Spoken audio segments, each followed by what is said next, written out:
And instead of thinking as an adversarial, say, how can I use it to close that gap from a tactical level while increasing my humanity of services? Am I in an industry that is going to survive automation? And and we've gone through this as a nation and world. The printing press, I just think of the AI as another printing press, faster and printing press. And and I think too, so we exceptional business advisors help people, prepare their businesses to sell, build transition plans, and then sell.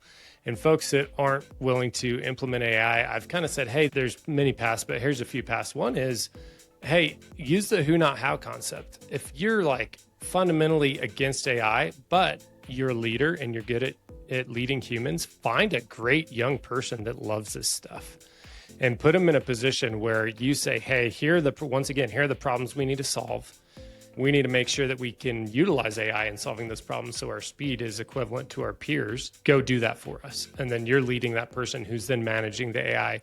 Welcome to the Exceptional Companies Podcast, a podcast for purpose-led entrepreneurs looking to master the art of buying, selling, or optimizing small businesses. Your host, Chris Seegers, founder of Exceptional Companies and author of Selling Main Street, has over a decade of experience starting, buying, and leading successful businesses. He's here to guide you through the complex world of business transactions and growth. Each week, we dive deep with actionable insights, expert interviews, and real-world strategies to activate and equip you to live exceptionally and build exceptional businesses. Now, let's dive into today's episode. Here's your host, Chris Seegers.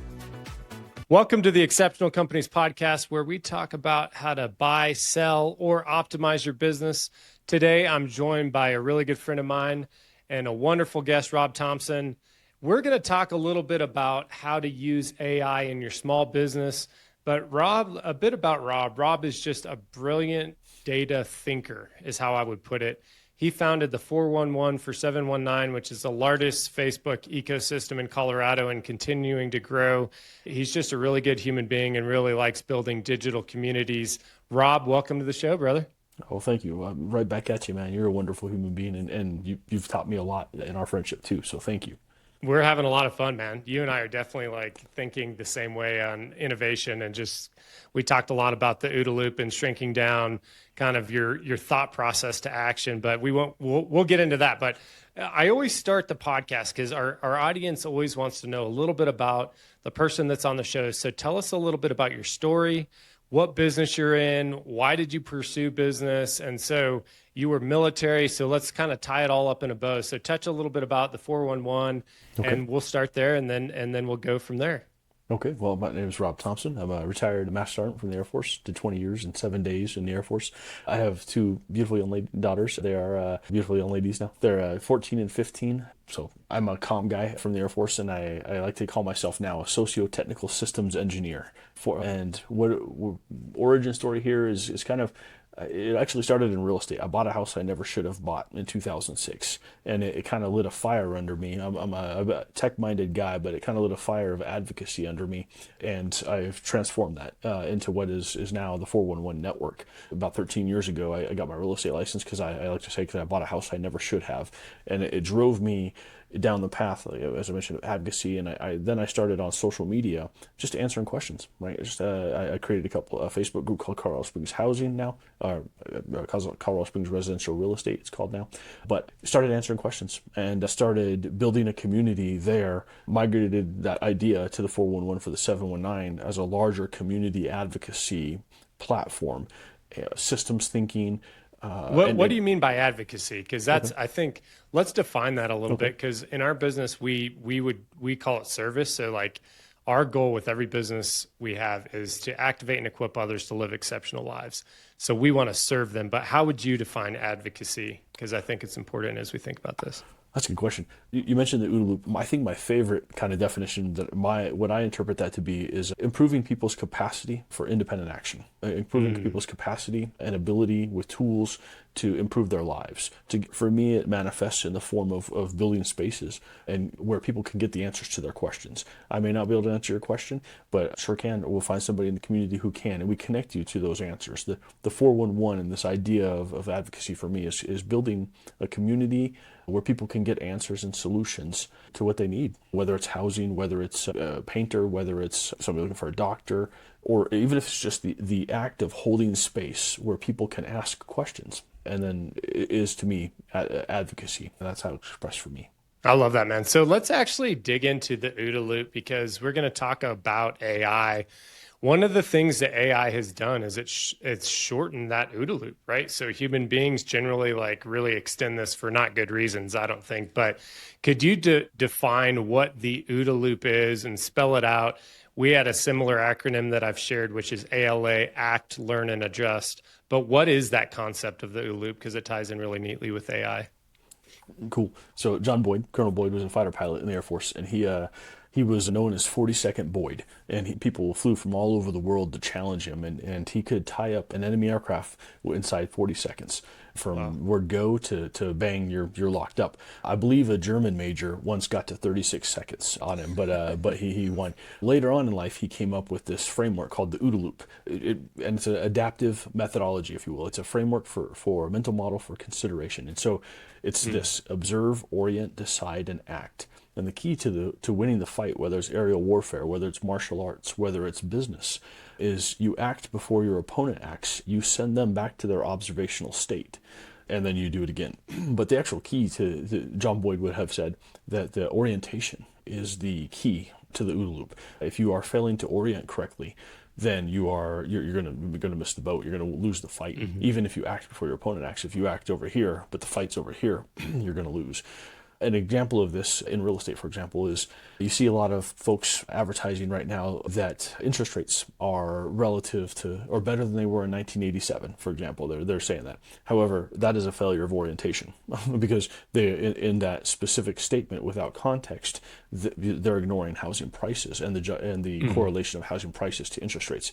The fact is the mortgage is too darn high, right? And so that is a better orientation than, at least it's not 1987. And so orientation is key in the OODA loop, but it's an adaptive framework where you are constantly observing, constantly orienting, reorienting, deciding, acting.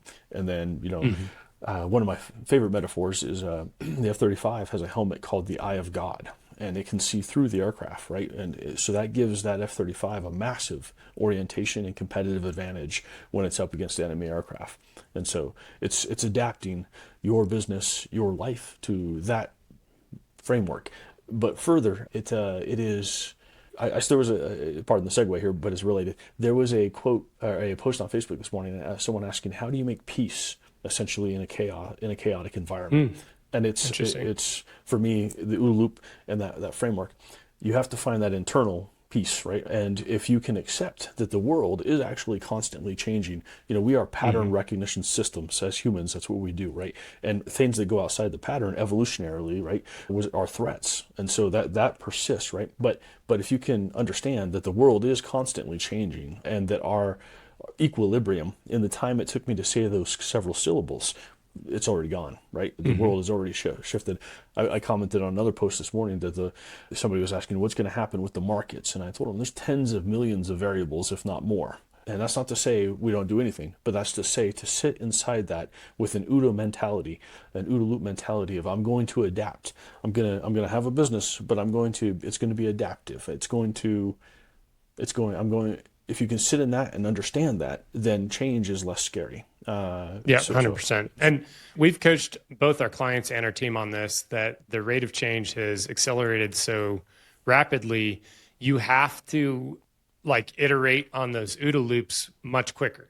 So when you have an idea and you're like, wow, I think that the job I'm in is going to go away because of this, instead of sitting on it for a year and being like, well, maybe one day I'll kind of brush off my resume, you got to really quickly actively say, is that true or not? Hey, it is true. Okay, then that means I need to get more skills. I need to be able to create more value for the marketplace. And then consistently shrink that idea to action. And here's another framework we've said is every action should have asymmetric risk. So you want your action to better you, right? Improve your path and improve your plan, but not put you out of business or not put you, not kill you, not right. It's got to have asymmetric risk, high upside, low downside risk. And if you can do that quickly, then that orientation, right, you're able to move that quickly, the act, learn, adjust, right? Take one step and then learn what you learned, you oriented, and then adjust, right? So if you say, ooh, that didn't work out, then we're moving this way now. So we've just said, hey, in our businesses, we've said we're innovation companies, and we cannot have long OODA loop cycles. Right now, we've got to say, like, how do we change on a daily basis, because everything's changing so quickly.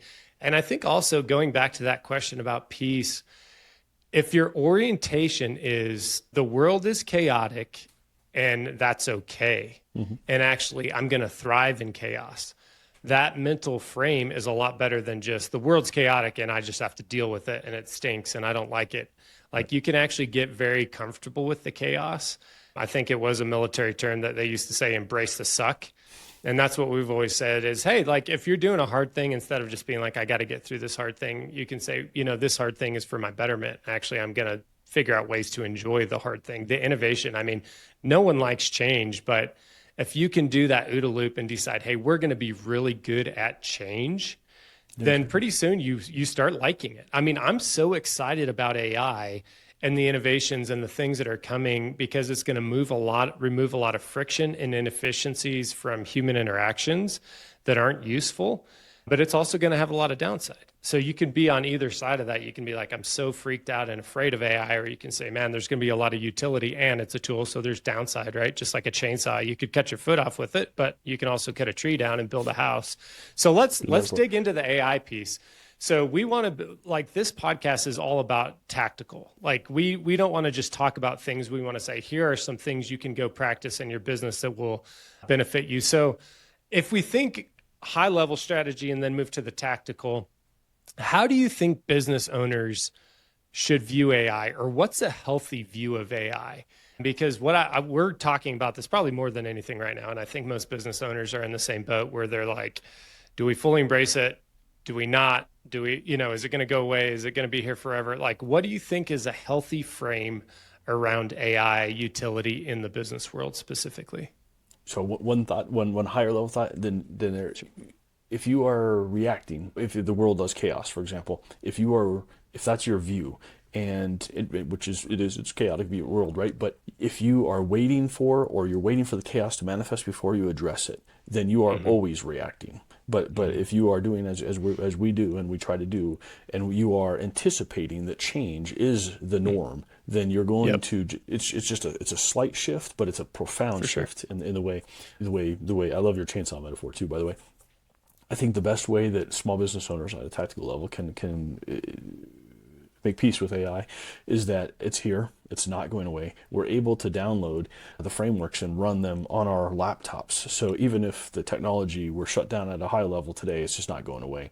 View it as a teammate. View it as a living system. It's a teammate that doesn't sleep, that can produce for you and assist you, amplify your business. So at a tactical level, for me, ChatGPT and AI systems, they're a teammate.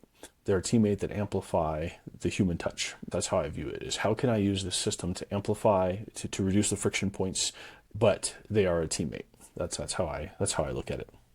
I love it. And our view, and maybe this is useful, we have said we want to utilize any tool, right? AI, technology, anything, as a way to remove inefficiencies and friction on the backside of our businesses to allow us to have more one-to-one human interaction with our clients, or whoever, right? Just other human beings. I think a lot of business owners are trying to say, like, how do we use this to where we don't have to talk to our clients, and AI bots can, handle the phone call and the emails and everything. And I think there's some utility there. But for me, I want to say, what are the things that we're doing that create value for our clients, but they actually don't see it. And there's, something that can do it better than I can do it, to allow me more hours to sit one-on-one and have a coffee with Rob Thompson and talk about life and, hey, how do we build this amazing ecosystem? So that really gave our team a framework to say, it's not to put a distance between us and humans. It's actually to remove that friction between us and give us more time back to where we can actually utilize that time to spend with other folks. What do you think, as we think about pros and cons and just kind of the ethical dilemma behind AI. What do you think are some issues that are coming down that have to be solved in the AI industry that we need to just be aware of and be educated on? Good question. I would also go back step one back to for it's Maslow's hierarchy of needs, right? If AI as a teammate can reduce those space level security needs, and it's going to amplify our ability. It is amplifying our ability for self actualization, the top of the hierarchy, right? If it frees those mundane tasks, it allows us to actually have more human connections, right? Some of the considerations. First and foremost, there's the privacy aspect of it, right? I have a lot of folks who say, well, I don't want to tell the AI about, personal stuff. Mm-hmm. So we need to make sure that we have a systemic and epistemic trust in the systems. So that's the primary, one of my primary ones is the privacy concern. There's also some court cases going on right now too about data. And if, for example, it's ingested, pretty much the whole internet. And so there's some concerns about, is the material that it's producing, is that copyrighted material? If it ingests, well, as it has books, right? Mm-hmm. If the answers are synthesis of those material, to whom do we owe credit for some of the answers, right? Those are the two big ones that pop in my head, and proprietary data too. There's a personal data level, but then there's also, if I upload my systems as I have, do I still own that? Is OpenAI using those things for further development? What do they owe me or you in that instance? So these are all things that we're going to have to sit with. But one thing that's not going to happen is we're not going to go backwards. The technology is just not. The genie is out of the bottle. Mm-hmm. Absolutely. So if we think about, tell us a little bit about the 411 for 719 in that community, because the question is, how has your approach changed since AI came on the forefront? So tell us first about the ecosystem, and then kind of how you think this has changed how you approach it. So the 411 is a hyper-local ecosystem where our motto is community and business amplified. So the system exists to hold that space for these connections. And on a practical side, the system has generated over 12,000 leads for local businesses since June of last year, which I estimate to be roughly $5 million in local revenue on the low end. Also, we have a give back program where we've generated over $11,000 in give back. So, for example, diapers, groceries. I have a program in there that I call Speed to Need. And, for the folks who don't have the gas in the gas tank to get to the pantry, to get the diapers, get the milk, we can often fill that gas tank for them or get those diapers, things like that.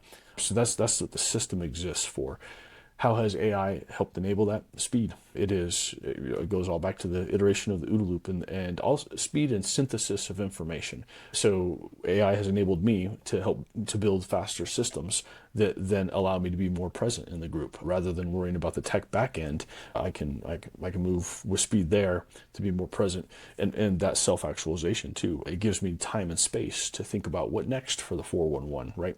We mentioned the OODA loop as a great tactical tool, but you got to step back too and evaluate from a strategy point of view. What next? What's this? Where can we go from here? What more can we do?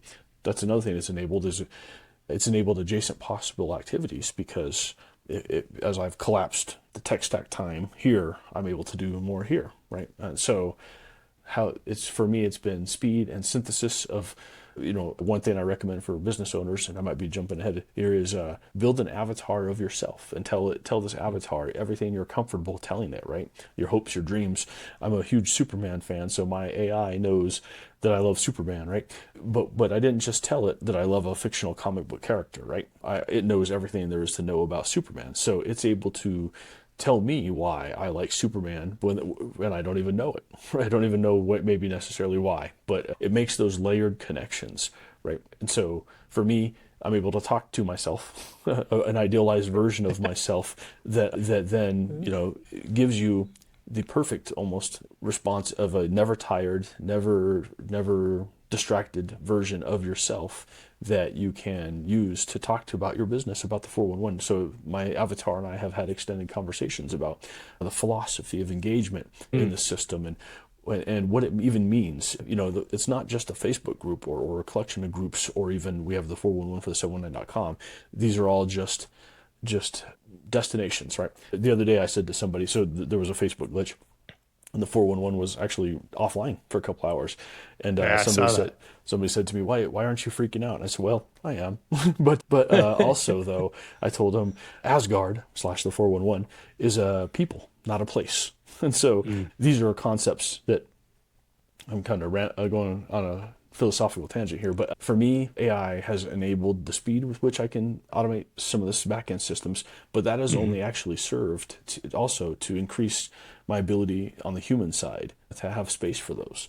So one thing, I may have you help me build this because I don't know how to do it, but I heard this concept and I can't remember, otherwise I'd give credit to whoever said it. But basically, I do a lot of journaling. And so the concept was have a conversation with your 90-year-old self. Right. So if I'm doing my quarterly planning, my rock setting for our businesses or personal planning, I set that plan out. Number one, I pray over it and just talk to God and say, hey, are there any things that I missed? But also I think about, hey, if I'm 90 and I want to live to 120, but I'm 90. And so at a 90-year-old Chris, I've got all the capital in the world because we've been successful. I've got wisdom. I've still got my health. And so that person is concerned about much different things than the 40-year-old Chris. So building that avatar would be really interesting to where you could chat with your 90-year-old self, and that person would probably say, hey, Chris and Rob, these little things you're worried about, stop worrying about them. Just focus on people or focus on this. I go back to always like God's greatest commandments. Love the Lord your God, all your heart, mind, soul. Love your neighbor as yourself. Whenever I'm like, oh, man, we have all these roadblocks, I'm always like, why are we here? We're here to serve people. Did we do that well today? Like, that's what we're responsible. There's really no tomorrow. There's no yesterday. Like, that's a fallacy, right? Yesterday's happened, and tomorrow, we're not guaranteed tomorrow. But today, if we could just focus on how do we love people well? How do we serve them? How do we create these communities, like you said, that are amplified, that are flourishing? Then a lot of these bigger things that I'm focused on, big, capital goals and profitability goals and scale goals, I'm like, if I don't serve the people well, then none of that actually mattered. So that would be cool to create that avatar for your 90-year-old self. So maybe you and I can work on that. So let me ask let's go into tactics. So we've talked about AI, pros, cons, scariness, not scariness. And the reality is, like you said, it's here, it's happening. It's going to be a really important thing for humans. I mean, it's just going to be huge.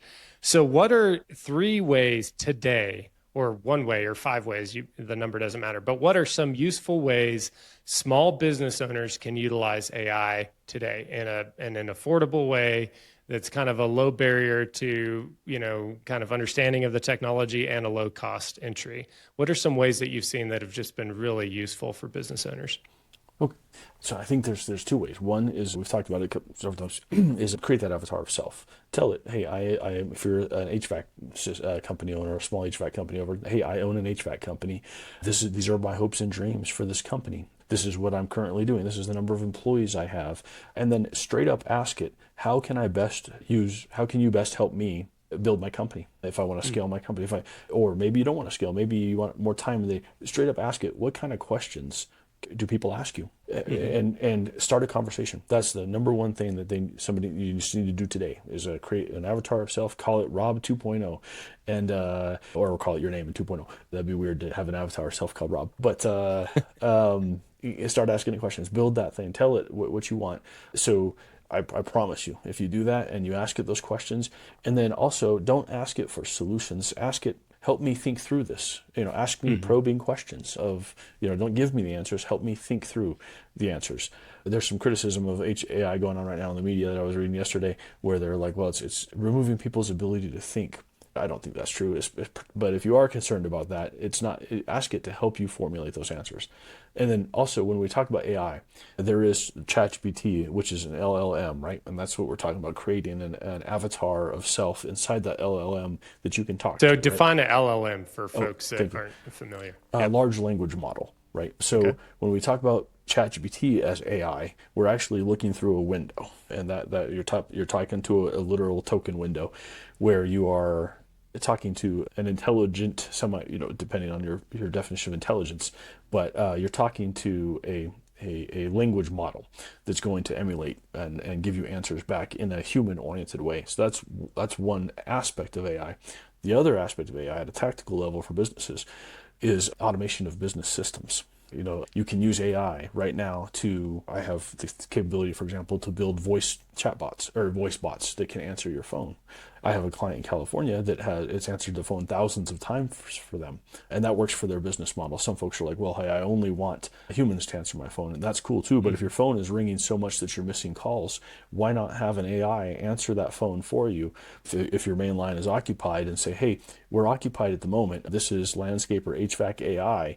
Can I take a message? Can I get back to you? Do you want to hold, have some level of interaction? But also automation specific AI can be used for automation of business systems that at a tactical level that they should start exploring literally today. If you're missing calls, if you're not talking to your past clients on a recurring basis, these are all specific applications of AI that you can use, and it's contextually aware, so it can pull from your existing database and say, hey, we last saw you had an HVAC service 3 months ago, it's time again, or have you checked your filter? These are all systems that you can put in place using AI. But some folks, they just think of AI as ChatGPT, but that is one aspect of it. The other aspect of it is you can build models and actions using the back end architecture. I love it.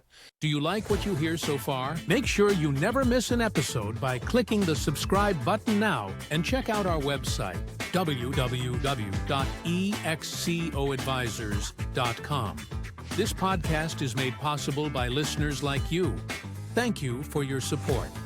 Now, back to the show. So, okay, let's think about this. Let's get even more tactical. You said answering phones. Okay, so you've got a 3-person business, almost a solopreneur.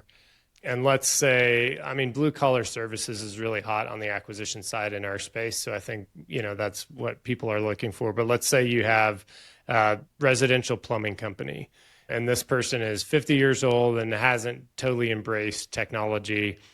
Well, aside from building your avatar, what's another thing that you think would be useful for them?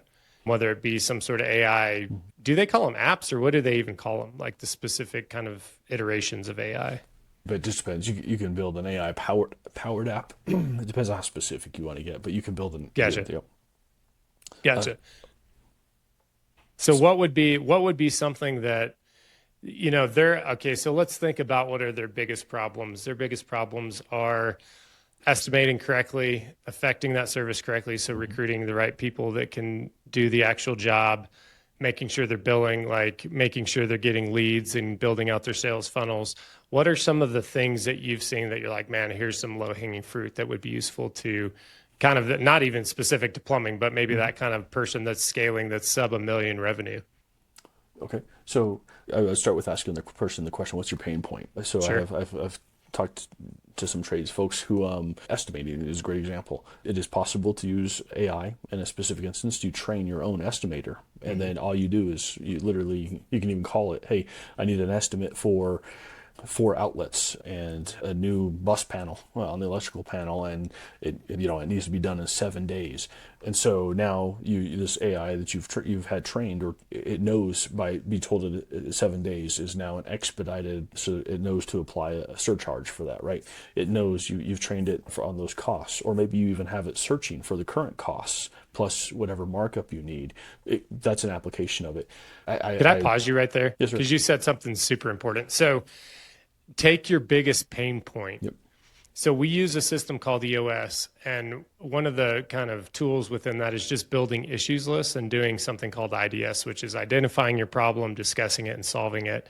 So what I heard, not what you said, but what I heard is basically, like, as a small business owner, it's often very lonely, right? Because you're stressed out, and you may be in a bad financial position, and you're like, I really can't talk to my wife about it because I don't want to stress her out. Most of my peers are W-2 folks, so they don't understand the things that I'm going. I can't talk to my employees because they may leave me if they find out. And maybe it's not even a big financial issue, but I think like the practical application is like using EOS or any other model is you build your issues list as a company, and then you start saying, how do you use some sort of AI platform as your board of directors, almost, where you spend dedicated time, right? And you say, here's our friction points. We're doing business. So we work with a lot of blue collar folks, and a lot of folks are estimating and executing on business that they're not making money on. And for us, that's a really low hanging fruit to say, hey guys, something's broken here. There's an issue either with your estimation or your execution of the project. And so we've got to like understand where that is so we can fix that thing. Because if your margins within the industry are, 21% and you're operating at a 15% margin, something's wrong. Like you're doing something that is not similar for your industry. But then you could use AI almost as that board of directors to say, okay, here's what's going on. We're doing well. We're gross top line's great, but our bottom line's not great. What's going on? Like, here's the data. How do we synthesize this? So that's really interesting. And even a step back from that too is even if you don't have the language, if you're a small business owner struggling, as Chris is indicating, you can ask it. I don't even know what to ask you, but this is my problem, and it will tell you. Well, use me as a board of directors, right? Or I'm here. Also, it goes to me. I also think about highest and best use of time, right? If you're a small business owner, don't use it to build your own website if you don't like building websites, right? So consider what's the highest best use of your time. If it's turning wrenches or replacing HVAC filters, do that, but then you can use AI to augment those capabilities that you don't want to do, but also consider your highest best use time. If you don't like data analysis, don't spend an inordinate amount of time trying to learn data analysis, either offload that to AI or have an AI specifically built for that. Yeah. Love that. Thank you. So tactically, just start having that conversation with it and asking it and tell it, hey, I'm a chef. I like having my name on the restaurant, but I don't want to run the restaurant. To quote E-Myth Revisited, right? So what do I do in this scenario? One other super tactical thing, there's a concept called the 10th man, and that when you're building these avatars, you jump online, start building your avatars we're talking about, but also tell it to act as your 10th man. You want somebody on your team and in the room that will tell you if you're off base, right? And that's what the 10th man does. And so mine, for example, I've told it, be assertive with me. Don't, ChatGPT has a bend towards being nice to you, right? Politeness. Right. Yep. And mine is not impolite, but I tell it, I need you to be assertive, particularly when you're functioning as my 10th man. If I'm wrong, I want you to tell me I'm wrong in no uncertain terms. And so don't bend towards being nice to accommodate a wrong idea. And so build your avatar, build it as your 10th man. And then I ran a test on it once, for example, and said, if I want to make some real quick money, and I go and I want to do a raffle for the maximum cost the market will bear, et cetera, et cetera. And my 10th man said, don't do that. It said that would be a wrong action. It said you would blow up the trust that you've built for a quick exploitation of cash. And I said, haha, that was just a test. And it said that was not funny. That's awesome. Well played, right? But yeah, build that avatar, and then look at what specific pain points you have. As you said, if your margins are wrong, something is wrong in your process. You can build out specific AIs. I'm working on a model right now that can possibly read blueprints. So for estimations, right? Those are the kind of things that you can do. I love it. Okay, so let's change gears because we're kind of winding down a little bit, but I want to ask one more question, kind of business related, and then get into just kind of some wisdom for younger folks, because a lot of our audience is younger, and we always say, hey, you should be coaching whoever's 10 years younger than you, right? Like there's always some value that you can give to somebody. If you think about businesses, if you're not willing to implement AI, it could be white collar service, blue collar service, manufacturing. It really doesn't matter. I think businesses are kind of 80% the same. But how is this going to affect businesses and business owners that just say, I'm not even going to look into it. I'm not doing AI. I'm not going to utilize it. I'm out.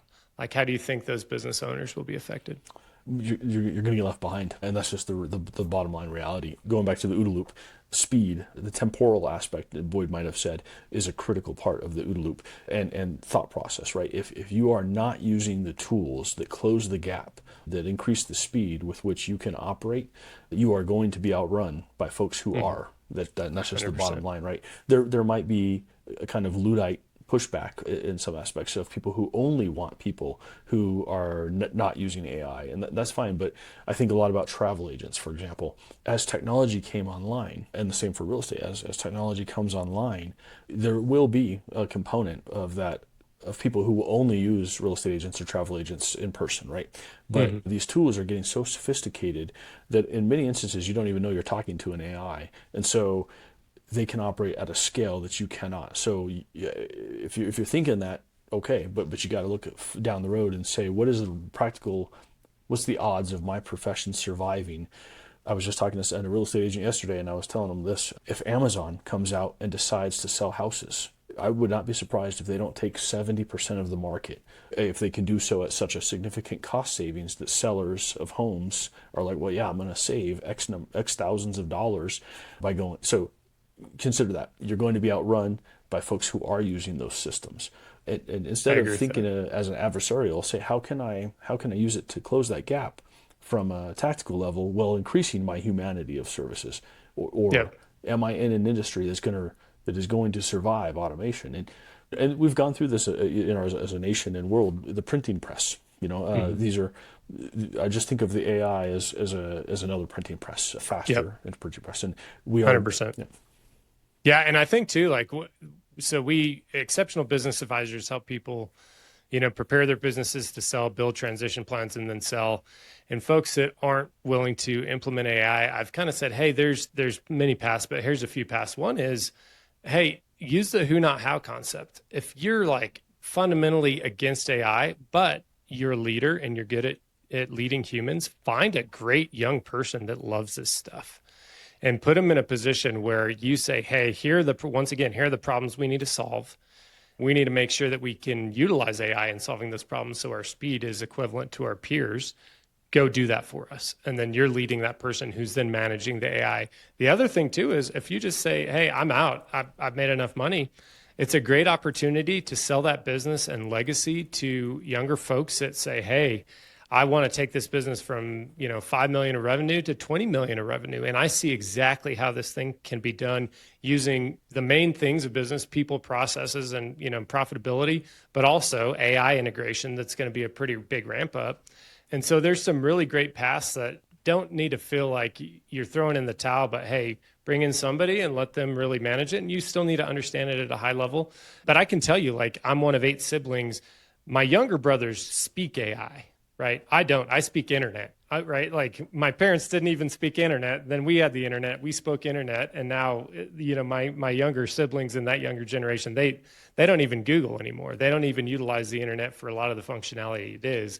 They go straight to Claude, Grok, Chat, whatever it is, and that's where they start solving problems. Mm-hmm. Okay, so let's wrap this up with a couple questions. So you've got daughters. We interact with a lot of young entrepreneurs.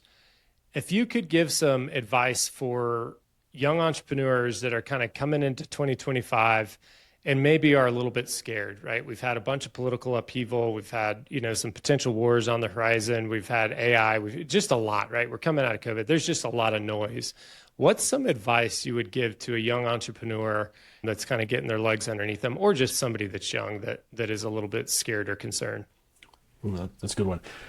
Well, I say to my daughters, adapt, be adaptive, right? You have the systems that we enjoy that are a product of the last 70, 80 years are undergoing a change. And just take a step back, take a breath, so to speak. And earlier you mentioned something. One of my favorite mental models is just this. As a young leader in the military, I don't even know who, I'd give credit to them if I could remember who it was too, but they told me, before you react, ask yourself, will this matter in 2 weeks, or 2 minutes, 2 days, 2 weeks, 2 months? Whatever the time interval is, the point of the question is that it builds space before you react. So I love it. To them, I would say, build space before you react. And I would also say, take a systems view of what's happening, right? And I know it's kind of maybe weird, but map the inputs too. Look at what is driving the world, and then what is my role in where can I plug in to the system, so to speak. What's driving these inputs? Take a systems view, I would say to them.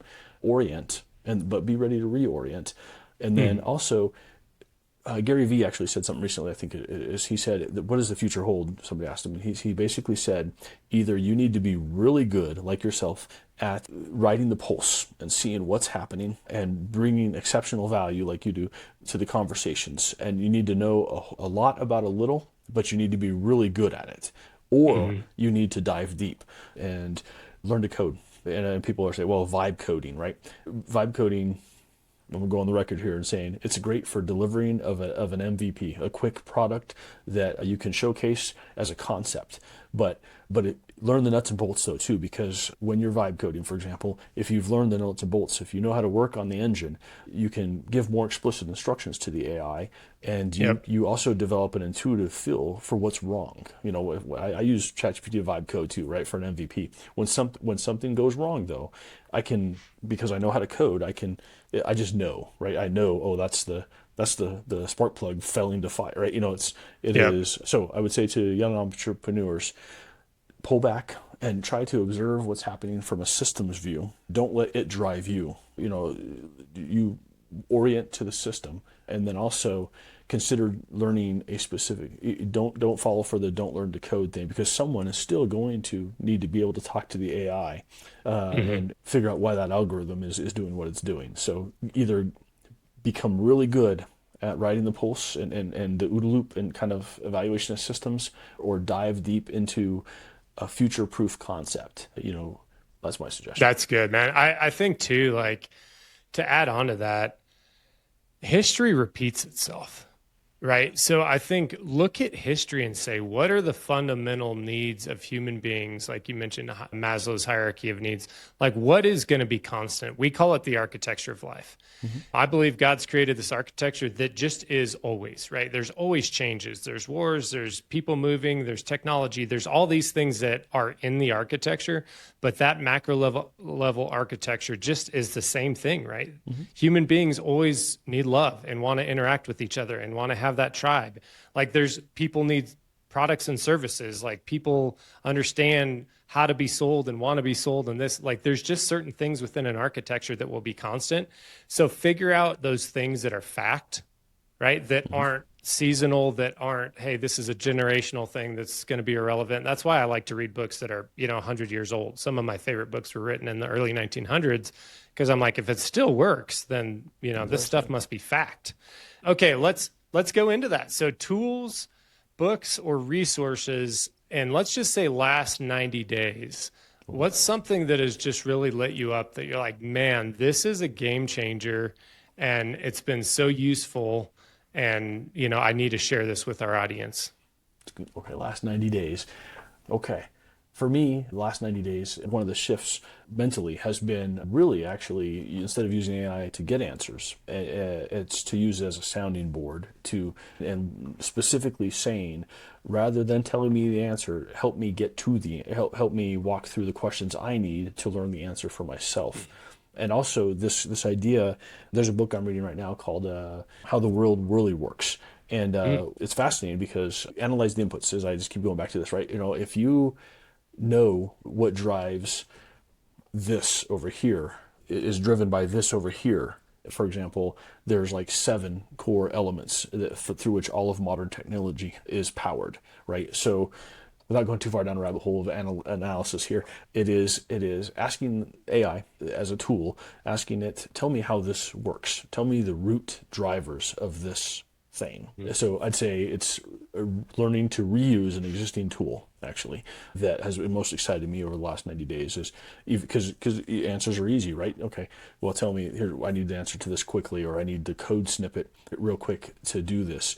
But instead, it's reinforcement of the principles. That how did you get to that answer? Or the principles. That's really good. Principles first, right? Yeah, 100%. What are the first principles of this concept?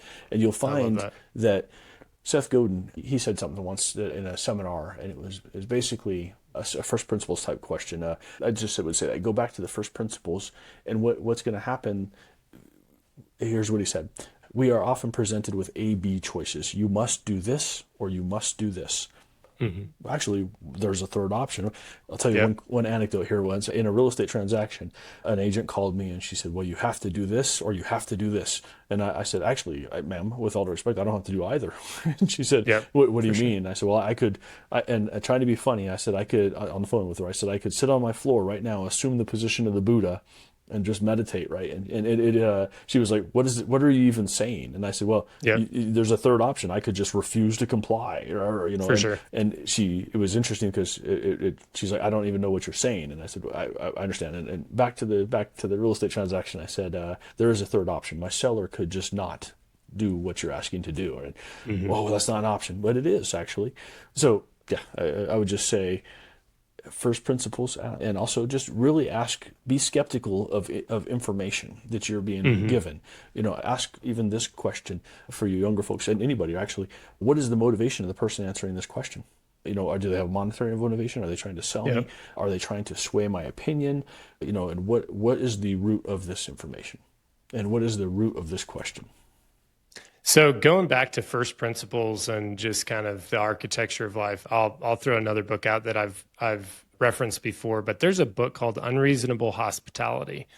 And I think I've mentioned this to you before, but as AI and technology start putting barriers between us and other human beings, double down on empathy and kindness and face-to-face interactions.